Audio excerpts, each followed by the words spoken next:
नमस्कार, मैं हूं कायनात खान। आप देख रहे हैं social TV prime time bulletin. खबरों की शुरुआत करने से पहले नजर हेडलाइंस पर। बाढ़ से भागलपुर की स्थिति हुई भयावह। NH80 पर खुले आसमान के नीचे सैकड़ों परिवार। प्लास्टिक में लिपटा मिला 2 महिला का शव। गांव में फैली सनसनी, जांच में जुटी पुलिस। घर से गायब युवक का मिला सरकटा लाश। परिजनों में पसरा मातम, इलाके में दहशत का माहौल।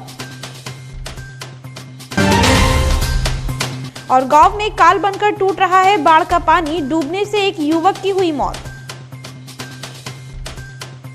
अब खबरें विस्तार से। बाढ़ से भागलपुर की स्थिति दिन प्रतिदिन भयावह होती जा रही है। गांव में बाढ़ का पानी भर जाने से लोग ऊंची जगहों पर खुले आसमान में तंबू के नीचे जीवन यापन करने को मजबूर हैं। नाथनगर विधानसभा क्षेत्र के लोग बीते कई दिनों से NH80 पर शरण लिए हुए थे, लेकिन गंगा के जलस्तर में लगातार हो रही वृद्धि से अब NH80 के ऊपर से बाढ़ का पानी बहने लगा है। ऐसे में अब बाढ़ पीड़ितों के सामने दूसरे जगहों पर पलायन करने की समस्या उत्पन्न हो गई है। बेबसी का आलम यह है कि लोगों को शुद्ध पीने का पानी नहीं मिल पा रहा है। महिलाएं खुले में शौच के लिए जा रही हैं। नवजात को दूध नहीं मिल रहा है। लोग बाढ़ का पानी पीकर जीवन यापन कर रहे हैं। इसके बावजूद अब तक कोई भी जनप्रतिनिधि बाढ़ पीड़ितों की खोज खबर लेने नहीं आए है। जिस तरह से बाढ़ पीड़ित दूषित पानी पीने को मजबूर है, ऐसे में महामारी फैलने का खतरा बना हुआ है। अमडंडा थाना क्षेत्र अंतर्गत रब्बीडी गांव की गेरुआ नदी में प्लास्टिक में लपेटे हुए 2 शवों को देखा गया। ग्रामीणों ने इसकी सूचना अमडंडा थाना प्रभारी बबलू कुमार को दी, जिसके बाद पुलिस ने दोनों शव को पानी से निकलवाया। पानी से निकालने के बाद पुलिस की जांच में पता चला कि दोनों शव महिला के थे। गांव की नदी में शव मिलने के बाद ग्रामीणों के बीच अलग अलग चर्चाएं होती नजर आई। फिलहाल पुलिस मामले की जाँच में जुट गई है। 15 अगस्त को भागलपुर के खुटाहा गांव से गायब हुआ युवक की सरकटी लाश बांका जिले के धोरैया थाना क्षेत्र में मिली। इसकी जानकारी मिलते ही मृतक आशीष कुमार के पिता विनोद कुमार पासवान धोरैया थाना पहुंचे। शव की शिनाख्त कर पिता विनोद पासवान ने कहा कि मेरे बेटे की हत्या सिपाही देवेंद्र पासवान ने कराई है, क्योंकि वह मेरे बेटे को मारने की धमकी हमेशा से दिया करता था। इस मामले में उसकी बेटी को छोड़ देने की बात कहकर धमकी दिया था। वहीं 15 अगस्त को बबरगंज थाना क्षेत्र के बागबाड़ी निवासी जानू कुमार 10 लड़कों के साथ आया और घर से बुलाकर ले गया था। 15 अगस्त से ही मेरा बेटा गायब था, जिसकी लिखित शिकायत मैंने बाईपास थाना में दिया था और 16 अगस्त को पता चला कि गला काट कर उसकी हत्या कर दी गई है। लड़की का आरोप लगाकर उसको हत्या कर रहा है और उसको ले गया था 4 बजे भोर में 15 तारीख को 4 बजे, शाम में 5 बजे ले गया था जाकरी को धोरैया क्षेत्र में उसको जान मार दिया। हमको पता चला कि ऐसी बात है। जानू कर को लड़का था और जानू ने मोटरसाइकिल से ले गया था और उसके पीछे 10-15 आदमी था। मैं पीछे में उसके पहले से हमको बार बार धमकी मिलता था कि जाकरी हम बिहार पुलिस आए, आपको बेटा को मरवा देंगे। देखने की लड़की का कोई खबर नहीं था। उसका पहले से भी बोल रहा था कि आपको बेटा को मरवा देंगे।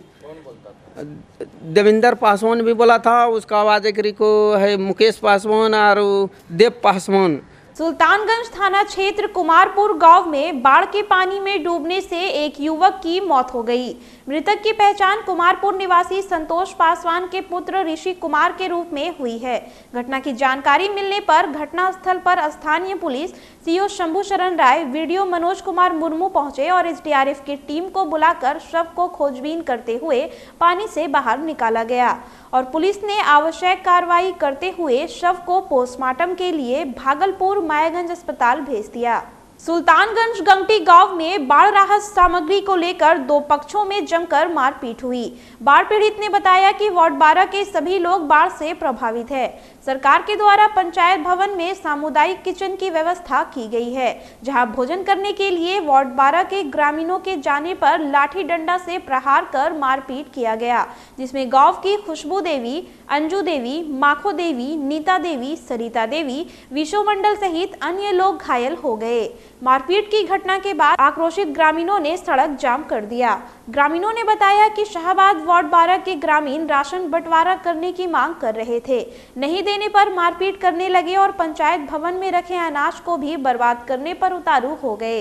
अंगूठी के लिए ना कि हमको खाने दीजिए, बोल रहा है कि हमें नहीं खाने दीजिए, कलिए हमको हम करी के खाएगा नहीं खा, सब चीज उल्टा दिया उसने, मार के भगा दिया, सबको मारे भगा दिया। हम लोग यहाँ और वहाँ का जनता सब एक ही है, ठीक है, लेकिन केंद्र जो है साबतगंज के सामुदायिक भवन में बना है, तो यहाँ पे बंद है खाना। और हम लोग चाहते हैं कि जो भी ये बाढ़ पीड़ित में से फंसे हुए हैं सभी आके मिलजुल के खाइए, यहीं खाइए। तो और सीओ का भी ऑर्डर है, जो भी वहाँ के सरकार मार क्यों भाई, ये मार उन लोगों का कहना है कि हम लोग को कच्चा सामान बांट के दीजिए, हम अपने से बनाएंगे वहाँ। नवगछिया का इस्माइलपुर कभी सांसद का गोद लिया गाँव हुआ करता था, लेकिन आज इस्माइलपुर से आने जाने वाला रिंग रोड ध्वस्त हो चुका है। थाना, अस्पताल, प्रखंड कार्यालय के अंदर कई फीट पानी है। घर में अब ना तो सूखा राशन है और सामुदायिक किचन भी बंद हो गया है। इलाके में रोशनी की व्यवस्था भी नहीं है और ना ही पेयजल और शौचालय की है।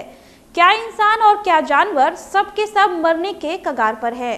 सीएम नीतीश कुमार 17 अगस्त को इलाके में आए, पर हवाई सर्वेक्षण के बाद भी जमीनी बातें हवाई ही क्यों रह गई।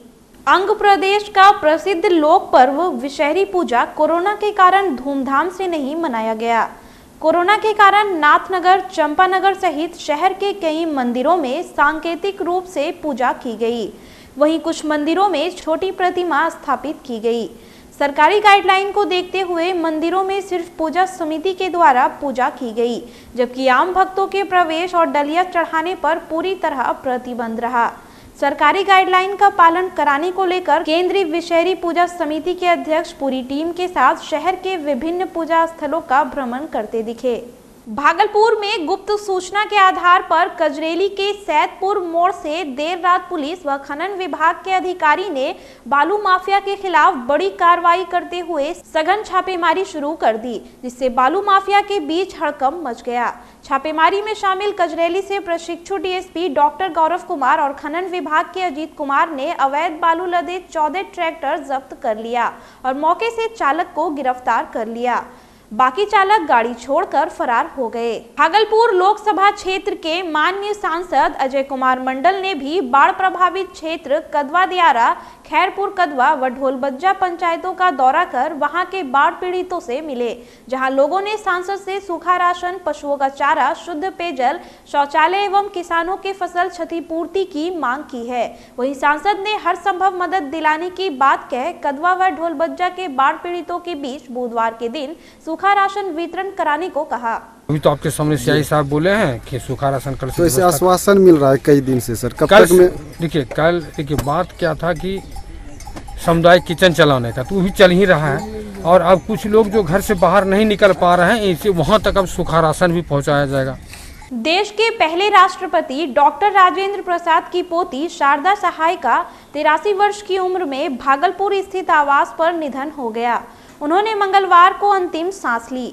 6 सितंबर 1938 को जन्मी शारदा सहाय के पिता का नाम जनार्दन प्रसाद वर्मा था। उनकी शादी मुक्तेश्वर प्रसाद के बेटे श्याम कृष्ण सहाय से हुई थी। उनको 2 बेटे और 1 बेटी हैं। डॉक्टर राजेंद्र प्रसाद की पोती शारदा सहाय भागलपुर विश्वविद्यालय में पढ़ी थी। बुधवार की दोपहर खंजरपुर स्थित आवास से शव यात्रा निकाली गई। उनका अंतिम संस्कार भागलपुर के बरारी शमशान घाट में हुआ। फिलहाल खबरों में इतना ही। अब मुझे दीजिए इजाजत। नमस्कार।